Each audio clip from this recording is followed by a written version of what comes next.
Hello everyone, welcome to your channel Learn with Pibu.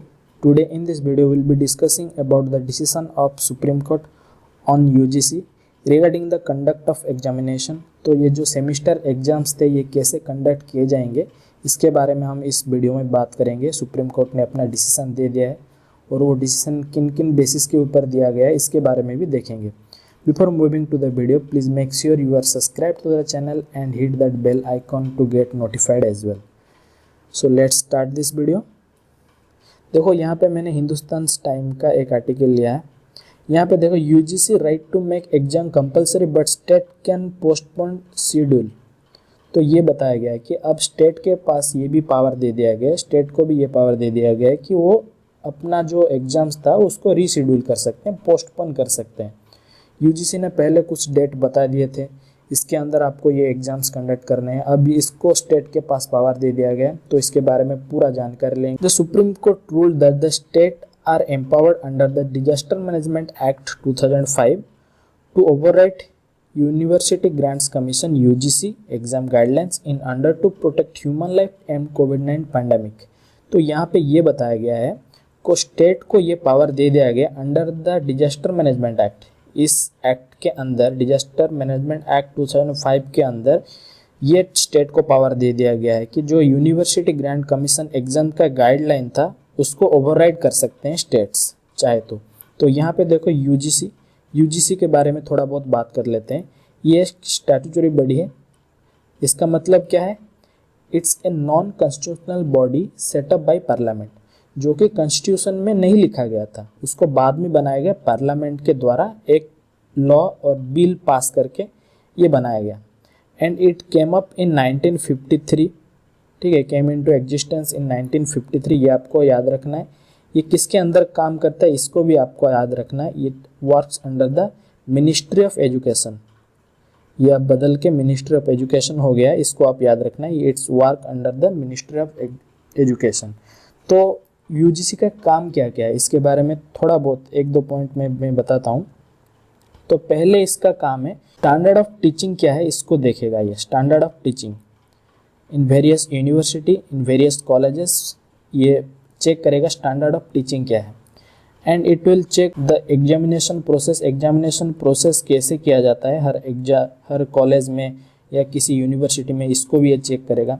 ये देखेगा research and development कैसे हो रहा है, research and development. Third point is research and development कैसे चल रहा है किसी भी यूनिवर्सिटी में या किसी भी कॉलेज में, ये भी देख सकता है। ठीक है, आपको ये सब याद रखना। However it held that university and other institution of higher education will have to conduct the final year exam and cannot promote student. ये यहाँ पे भी बता दिया गया है सुप्रीम कोर्ट के द्वारा कि आप किसी को ऐसे प्रमोट नहीं कर सकते, आपको फाइनल ईयर एग्जाम के बेसिस पे ही प्रमोट करना पड़ेगा। यहाँ पे देखो internal assessment and other criteria, जो कि पहले बताया जाता था कि इंटरनल असेसमेंट और बाकी सब जो क्राइटेरिया थे उसके बेसिस पे किसी को प्रमोट कर दिया जाएगा फाइनल ईयर में जो बच्चे हैं, वैसा नहीं होगा। उनको कंपलसरी फाइनल ईयर का एग्जाम्स कंडक्ट करना पड़ेगा, तभी आप किसी को, स्टूडेंट्स को प्रमोट कर सकते हो। उसके अलावा आप प्रमोट नहीं कर सकते किसी भी बच्चे को। The UGC has directed the final year examination of the university must be conducted by September end। ये पहले बताया दिया गया था कि आपको सितंबर एंड तक ऑनलाइन हो या ऑफलाइन के माध्यम से, इस दोनों वे में जो भी आपको सूटेबल हो उसके हिसाब से आप सितंबर एंड के अंदर आपको एग्जामिनेशन खत्म करना है। ये पहले यूजीसी ने बताया था। However Maharashtra and Delhi government employed the DM act मतलब जो डिजास्टर मैनेजमेंट एक्ट 2005 है, to cancel the examination due to COVID-19 with the UGC objected। तो ये पहले महाराष्ट्र और दिल्ली ने ये शुरू कर दिया था। तो उन्होंने बताया कि डीएम एक्ट के अंदर 2005 में जो आया था डीएम एक्ट, उसके अंदर हम क्या करते हैं, ड्यू टू कोविड-19 हम एग्जामिनेशन नहीं करेंगे, जो कि यूजीसी ने पहले बताया था आपको सितंबर के अंदर ऑनलाइन एग्जाम्स और ऑनलाइन के माध्यम से या ऑफलाइन के माध्यम से एग्जाम खत्म करना है। लेकिन इसके अगेंस्ट में महाराष्ट्र एंड दिल्ली पहले से चले गए थे। तो अब जो जजमेंट आया उसके बारे में देखेंगे। जजमेंट में क्या क्या बताया सुप्रीम कोर्ट ने। In case of disaster the priority of all authority under the disaster management act is to immediately combat the disaster and contain it to save human life. यहाँ पे देखो लिखा गया है साफ तौर पे। तो पहले कुछ भी हो जाए, डिजास्टर मैनेजमेंट के एक्ट के तहत आपको save human life is the most important thing. यहाँ पे saving the life of a human being is given Paramount importance. तो सुप्रीम कोर्ट भी यहाँ पे यही बताया कि आपको पहला इम्पोर्टेंस हमेशा to save the human life, यहाँ पे ह्यूमन लाइफ को पहले रखने का बात बताया गया है, ठीक है।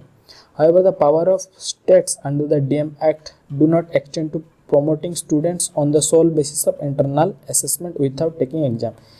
तो DM Act के तहत 2005 के तहत ये भी बताया गया था, वहाँ पे ये भी लिखा गया है कि एक्सटेंड और प्रमोट स्टूडेंट को प्रमोट करना है तो आप इंटरनल असेसमेंट के थ्रू नहीं कर सकते, आपको एग्जामिनेशन कंडक्ट करना पड़ेगा, उसके बाद आप उसको प्रमोट कर सकते हैं। In future if any state found it impossible to conduct the examination by the deadline by UGC wanted to postpone them it could apply to UGC. तो पहले अब क्या करना पड़ेगा, अगर आप एग्जाम को पोस्टपोन करना चाहते हो तो आपको यूजीसी को अप्लाई करना पड़ेगा, which would consider the request and decide. तो यूजीसी इसको कंसिडर करेंगे और उसके ऊपर डिसीजन लेंगे।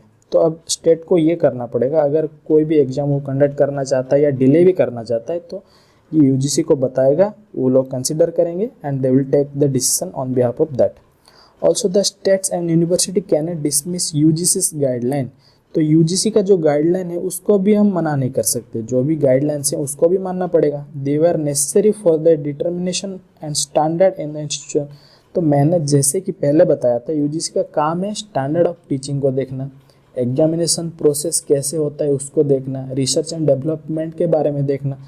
तो ये यूजीसी बनाया ही इसलिए गया है 1953 में कि ये सब देख सके, तो इसके लिए आपको इसका बात भी मानना पड़ेगा। The court also rejected the argument that the compelling attendance by holding physical examination is violation of right to life. देखो अब इसमें यह बताया गया है कि आर्टिकल 21 में जो राइट टू लाइफ है, अगर आप फिजिकल अटेंडेंस मांग रहे हो एग्जाम में, ऑफलाइन एग्जाम कर रहे हो, ऑनलाइन एग्जाम नहीं करके ऑफलाइन एग्जाम कर रहे हो इन दिस कोविड-19 सिचुएशन, तो इसको लाइफ के लिए ये भी थ्रेट है, पता नहीं किसको क्या हो जाए, अगर ये बीमारी किसी को भी हो जाए तो it's against the right to life under the article 21, ये भी बताया गया। तो अब इसके बारे में थोड़ा बहुत देखेंगे। देखो अब ये तो सारे बात हो गया जो कि मैंने बताया, अब मतलब आगे जाके क्या क्या हो सकता है इसके बारे में थोड़ा बात कर देते हैं। तो इसको हम ऑनलाइन एग्जाम में कंडक्ट कर सकते हैं। तो ऑनलाइन एग्जाम अगर होता है तो पहला बात, सबसे इम्पोर्टेंट बात है डिजिटल डिवाइड, ये आ जाता है बीच में। डिजिटल डिवाइड का मतलब आपको याद रखना है, digital divide that exist in the country must be taken into account while conducting the online exam. मतलब आप अगर आप ऑनलाइन एग्जाम कंडक्ट कर रहे हो, डिजिटल डिवाइड को आप कंसिडर करना है। डिजिटल डिवाइड का मतलब है right to internet access and digital literacy. देखो हर बच्चे के पास अब इंटरनेट नहीं पहुंचा है, अगर आप ऑनलाइन एग्जाम भी कर देते हो, कोई ऐसे बच्चे हैं जो भी स्लम्स में रहते हैं, जो कि रूरल एरियाज़ में रहते हैं, उनके पास इंटरनेट का सुविधा ऐसा नहीं है। तो आपको पहले ये बात ध्यान रखना है कि आपको राइट टू इंटरनेट को आपको फंडामेंटल राइट बनाना है।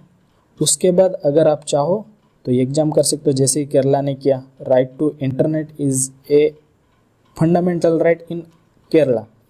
सो वैसे ही आपको ये बात ध्यान में रखना है कि आपके पास डिजिटल डिवाइड ना हो, हर जगह पे इंटरनेट हो जहाँ पे बच्चे एग्ज़ाम दे रहे हैं।